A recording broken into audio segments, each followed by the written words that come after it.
passive outdoor ads are often ignored. People looking down at their phones. If you're triggering an AR experience off that outdoor ad, then looking at your phone is a good thing.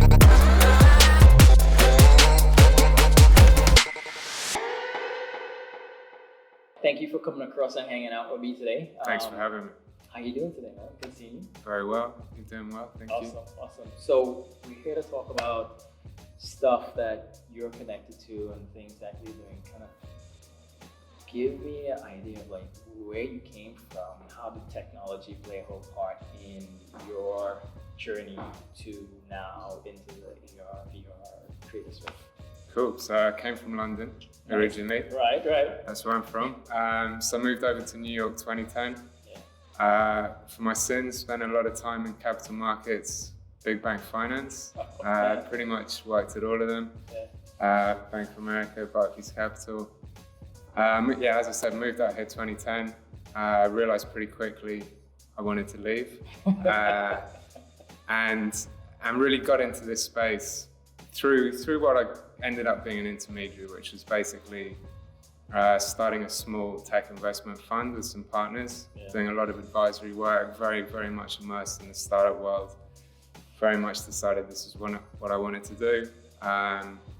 Chance encounter really, was doing some work with a VR AR production company, got involved in that, and eventually that transitioned into starting our own AR and VR production shop end of 2016. So this is a big jump from like the finance world and being in the VC side and that sort of stuff to kind of like running in creative business. Yeah, absolutely. How was that transition? Was it like a breath of fresh air, or was it like, oh man, I had to figure this out? So I always knew I had another part of my brain, and I was very, very keen on trying to use that. In terms of how that worked out, I relied very heavily on my co-founder. He's definitely more production minded. Right. Also, we got a fantastic technical producer as well, who's amazing on the whole production and deep technical stuff. So I leaned on them very heavily. The business strategy side was always something that I was good at, something I got. Right. And it's just advanced problem solving in a different scene. That's how I looked at it. Nice. I'm guessing from your trend, you said you had the other side of your brain, right? So do you always consider yourself wanting to be in that creative space? While doing all the other financial stuff, you always wanted to kind of say, well, let me play around in this space or do something, build a project. Yeah, I think it was more a real tendency to want to be involved in the startup space. Creativity being kind of a byproduct of that in a sense. It wasn't something that I actively went out and said, I want to get into the production sphere, want to get into this, but it seemed like it's worked out and kind of made sense. So now you're here at this point. So tell us about your project and the things that you're working on, the business and that. Cool. So end of 2016, as I mentioned, we started Gate Reality as a work for hire production company. We pretty much ran the gamut of big brand projects across the VR and AR space, building apps, producing content for social-based content, app-based content, and big event stuff as well. So very much deep into the production and subsequently very deep in the ebbs and flows of we're rich, we're not, we're rich, we're not. And really sort of where I'm at now with Street AR, which is kind of a new focus within Gate Reality. That's really I guess it's a movement from wanting to stabilize those revenues in a sense, but also seeing an opportunity to use the technology as it is now, because it's got pretty developed pretty quickly. But we still have a long way to go, right? So I mean, while it's really developed, because before you used to have to use other platforms, right? You used to have things like Mataio and all these other third-party things that you had to plug in, download apps on your phone. Now, Apple bought Mataio and they integrated it into their iOS device and stuff. Google has their AR platform in it. So mobile devices out of the box. They have all this AR capability. Now that you have this more robust playing field, and from a developer standpoint, you can build all these really cool things. How are you guys kind of leveraging that space now to build? Yeah, so I think you hit the nail on the head with the robust platform. I think we're at about 1 billion phones that have AR capabilities now. Yeah. That number's within the next few years is set to go to 3.5 billion or around that number. Yeah. I think that's really it. I mean, as I mentioned to you before, this is very much something that we are focused on. Mobile devices, they're with people every day. I do actually believe that the mobile operating system will change and we'll have different infrastructure that we're playing with down the road. But I also believe that that's going to be a lot longer than people are saying. Right. So again, just reversing back into the fact of we want to add serious value and we want to do things with the here and now. Yeah. And that to us is mobile infrastructure. So talk to me about street AR. What exactly is it? What do you guys do there? Cool. So we've seen a really big opportunity to innovate around traditional outdoor advertising. Yeah. In particular, combining this with mobile AR. So there are a number of different ways we can do this. Obviously, when we're building for a consumer deliverables, we're looking to minimize the hurdle to the experience as much as possible. So that invariably means avoiding another app download as much as possible and trying to build into where the consumers already are. The consumers are already on Snap, they're already on Instagram. Yeah. These apps have huge install bases and they're having pretty robust platforms themselves with Lens Studio on Snap and Spark AR on Facebook and Instagram. So we're very, very much focused on really crisp consumer experiences. Web AR is interesting for us at the moment. We're looking a lot into that. It's traditionally been quite clunky with the whole browser-based experience. Yeah. Companies like 8th Wall are doing amazing things at the moment, both in form and function, to really improve that. Yeah. So let's talk about the industry as it is right now. So what have you seen from an AR standpoint? I know there's some folks using things within retail. You know, you talked about out of home. There's AR on mobile phones. They have Pokemon Go and all of these different types of gaming platforms. Mm-hmm. What have you seen that's really piqued your interest and why you're going the route of street AR and kind of pushing that side of things as well? Yeah. So back to street AR specifically, what we've seen there is an opportunity to turn passive, untrackable, and largely impression-based advertising into something that's truly engaging at the point of the activation site, the physical activation site, to create an experience that's highly socially shareable and highly newsworthy. That's really our focus at the moment, but I think that mindset also travels very well to retail and to a lot of other use cases as well. So on the retail example, I think I struggle with some of what's out there at the moment, right, just because I don't think it serves a huge purpose a lot of the time. Right. But I am very positive about the direction of where this can go and just clever integrations. But I don't think we're there right now. And is it because the industry is slow to kind of build things that are actually practical, or is it that the adoption is not as strong? I think for the way that I look at this is, I think at the retail point, a lot of what you're trying to do is break that shelf tiebreaker. So you're walking up to the toothpaste aisle. I mean, toothpaste may be a boring example, but you're walking up to the alcohol aisle, yeah, and you're just presented with this absolute barrage of choices. My concern is at the moment is that it's not a strong enough, it's not a strong enough pull to differentiate between products of that brand. Right. The one exception that I think did a really amazing job and they saw amazing returns is a wine brand called 19 Crimes, who, I don't want to say this incorrectly, but I believe a lot of their wine brands are based on like convicts of the day. and each convict gets a chance to tell its story. Okay.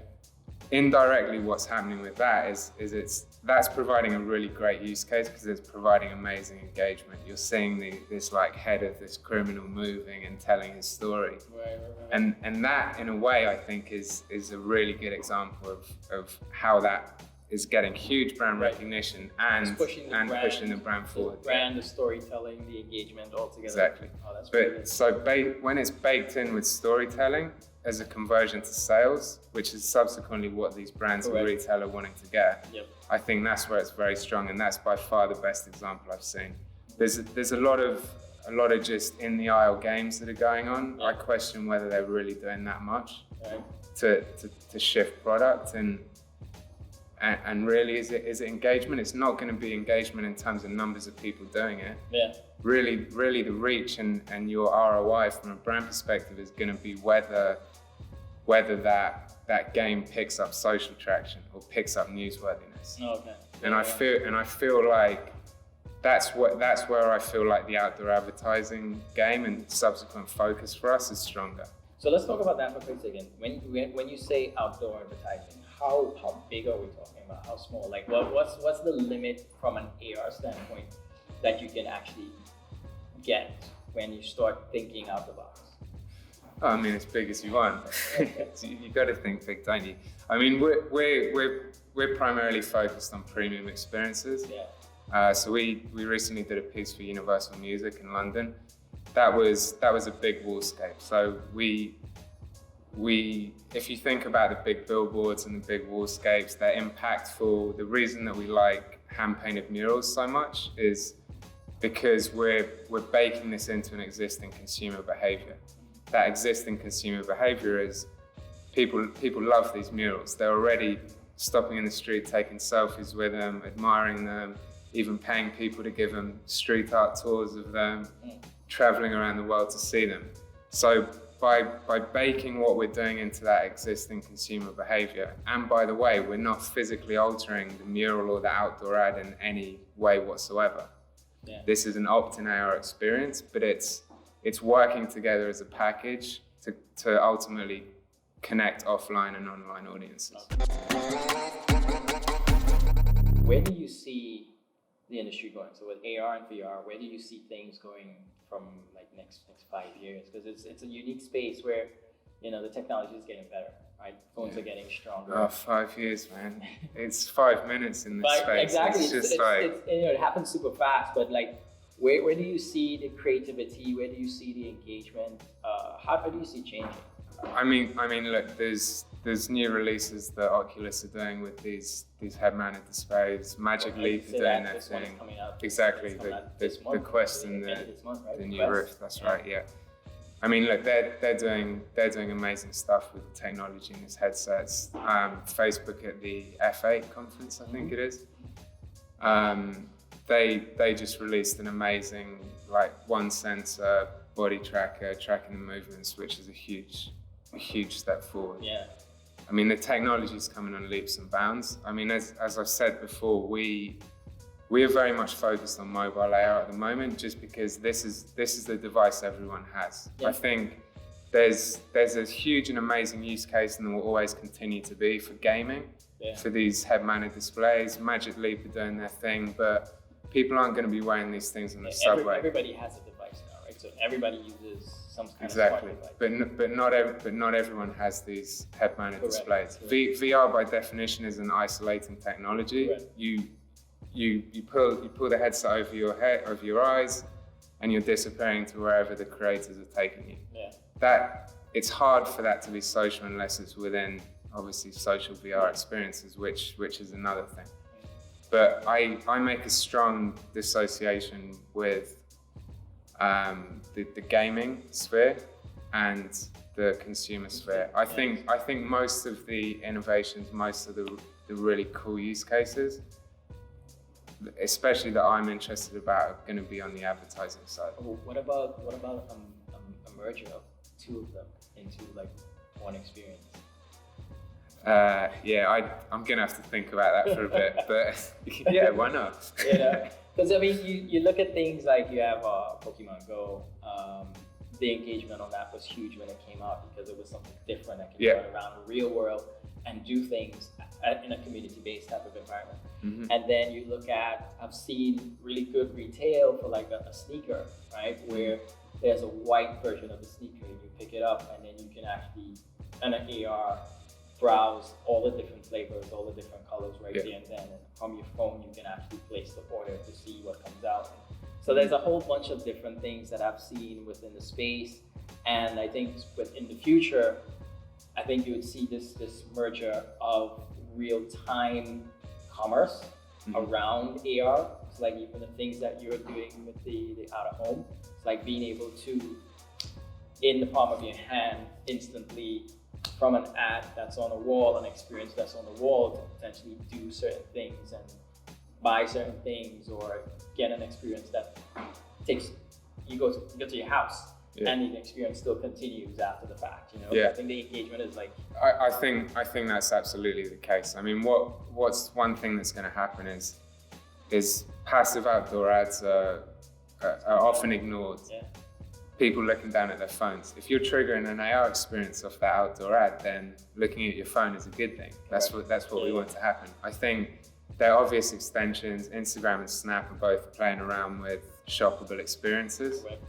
I think that's an add-on. I mean, for the piece we did for Universal Music, we had a click through to his tracks and took you to a page to purchase that as well.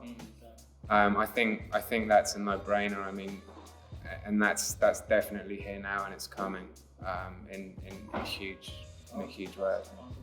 So with those changes, futures of AR and VR and everything is changing and it's going to change so fast.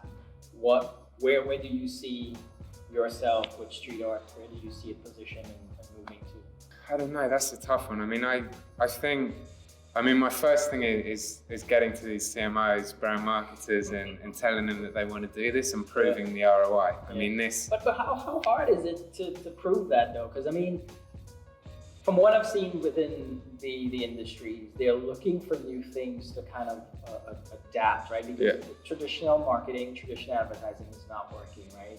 You look at things like ads on TV, it's going down. Everybody's on streaming now, right? So then you look at things that are outside, digital billboards and all these different things that are happening. One would think all of these companies are now transitioning to thinking too, it's a digital space.